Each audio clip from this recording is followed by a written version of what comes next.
you are a fluent Irish speaker. Yeah, so tá Gaeilge lífa gum nó flúirseach is sin focal níos deise. Flúirseach is a nicer word for fluent than lífa, but I went to the Gaeltacht. My mum is probably earwigging outside somewhere, but my mum was very kind to send me to the Gaeltacht when I was a teenager and go up to Árainn Mhór Island, to Gaeltacht to Árainn Mhór. And I wasn't in a Gael school, but I loved the Irish language. And that's one of the things that I actually really enjoyed about FuturFaith. I mean, there are two major things that I really love about this community.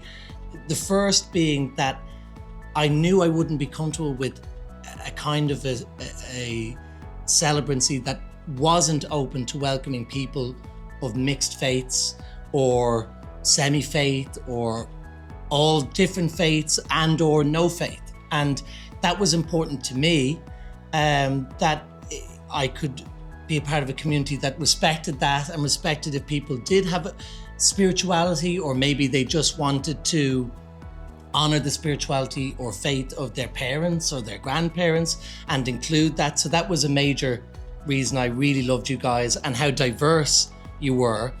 And also in doing the course, I loved all of the stuff about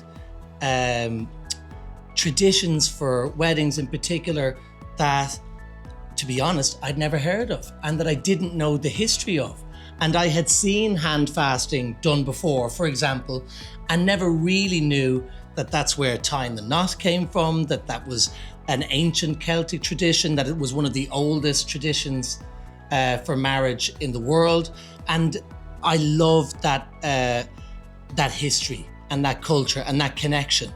And it's such a nice thing to have. And that's one of my reasons why I love the Irish language. Now, I don't use it every day, but I lived on Árainn Mhór Island for a year and the locals were very patient with me. The lovely community of Árainn Mhór were very patient to speak Irish with me in their thick, lovely Donegal Irish, which is more gotcha bomacha, well yeah hayal, chime tu ganwal, rather than the Connacht or Munster one that we learn in Dublin, but it has a great music to it.